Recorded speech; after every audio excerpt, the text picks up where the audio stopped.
Hi everybody. As you can see, Miss Thing fell asleep.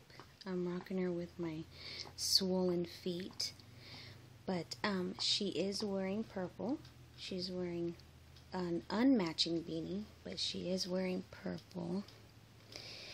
And her little pants are purple. I don't want to move her too much.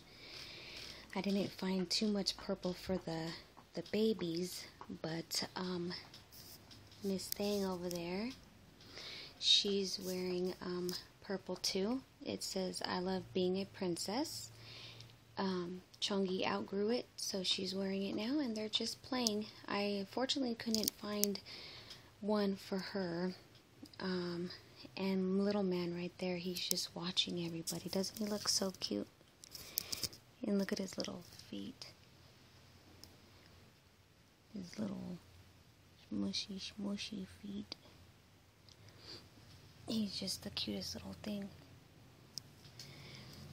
He's just sitting there watching them play because he's still too little. So I know you guys know already why we're wearing purple. Let me see if I could get this over here. So we are wearing purple for the Lupus Awareness Month. And I actually wanted to participate in it, but I couldn't really find any purple. This is the purple that I found for me, is a tank top. Of course, nothing really fits me anymore. But when I was watching everybody else's videos, I thought it was so awesome because I'm one that has lupus. I suffered from lupus for a while. I figured that I would kind of tell you guys a little bit about what I kind of went through when I was in I was in elementary school, and I was like in 6th grade going on the 7th grade. My bones would hurt really, really bad all the time, and I never knew why. And so my mom took me to the doctor, and I got all kinds of tests and stuff done, seeing why my joints were swelling. Well, the reason why my joints were swelling was because I had junior arthritis. So I had to take a lot of strong medications, and I had to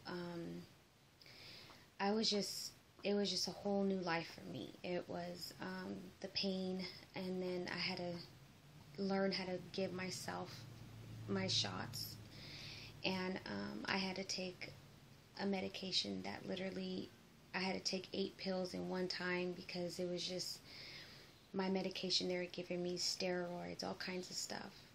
Once I reached high school, my junior arthritis turned into rheumatoid arthritis, and a little bit after high school, I started to get a little bit more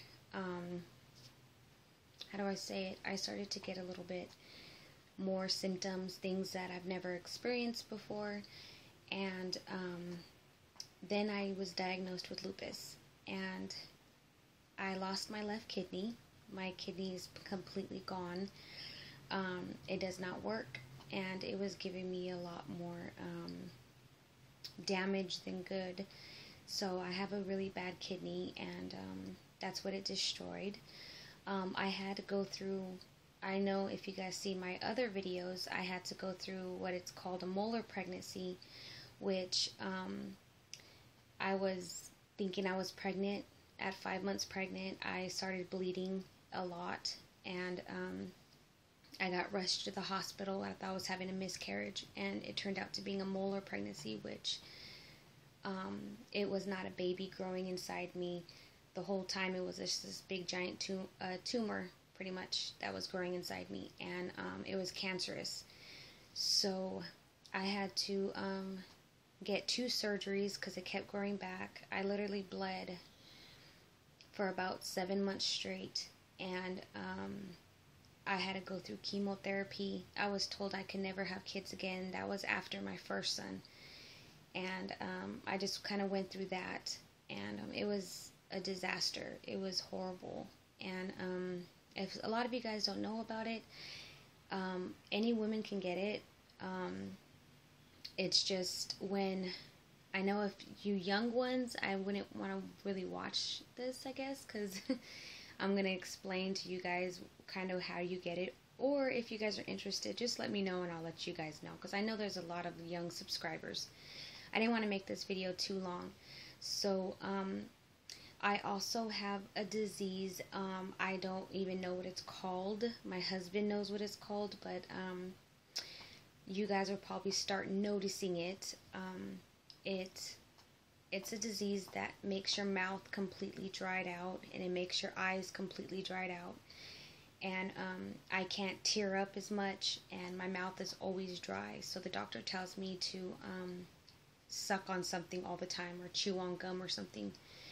Because what happens is the disease starts attacking my gums, which he says I can brush 4 or 5 times a day.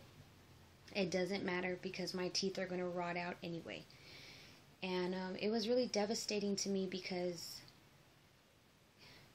I don't know,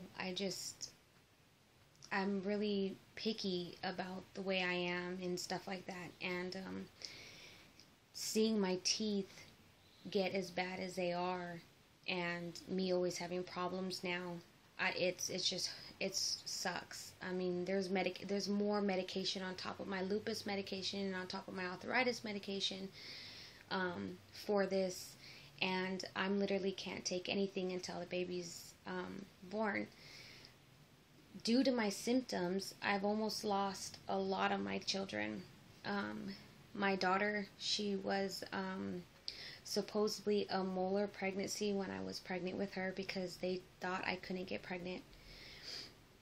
She ended up having no heartbeat. And I have a very praying family. I love my family to death. And her heart was not beating, so they had was going to take me to the hospital, and I was going to get her taken out. And we found out, I asked the doctor, please, I feel her moving, and he was telling me it's impossible, she cannot be moving. And I said, I feel her moving, please, can you please check? And he went ahead and checked for me, and it ended up, she did have a heartbeat, and that's Gabriella. So she ended up living and being a beautiful baby girl.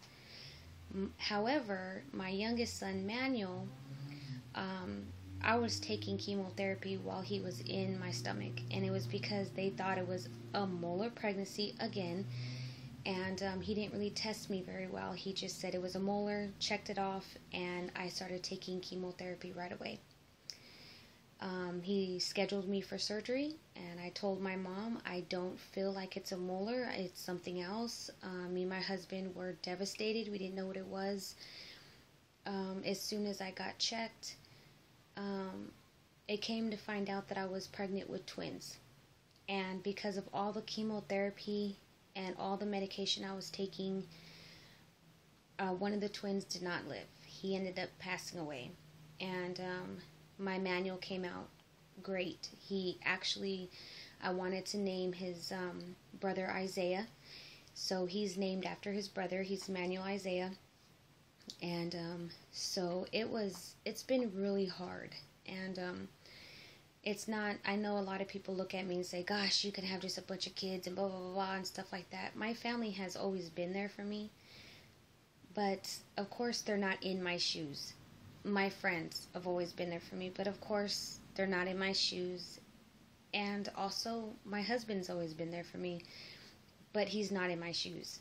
And I have been through so much physically and mentally. Right now, I have been told that I've had doctors send me, when I was pregnant, send me to me and my mom. I had took my mom for support, and they had taken me to a specialist to try to kill the baby because they didn't want me. It was either the baby's life or mine, and I chose the baby's, and they wanted me to abort it. That was my son Manuel, because his brother died. They wanted me to abort him, and I wouldn't do it. And I have been told for the same thing with this one.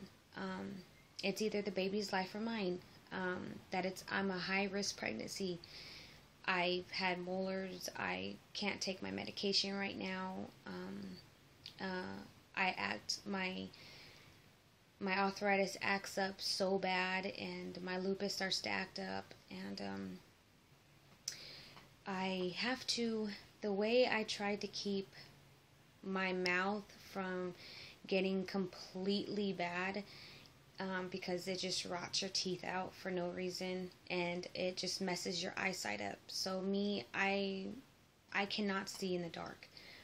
We joke about it, we laugh about it, but I'm getting to the point where I'm starting to get scared, because when I was driving, I really couldn't see in the dark. And it was just like, I have glasses, but I just can't see myself wearing them. I try to wear them, but they just bother me. They give me headaches, so I don't know what exactly to do.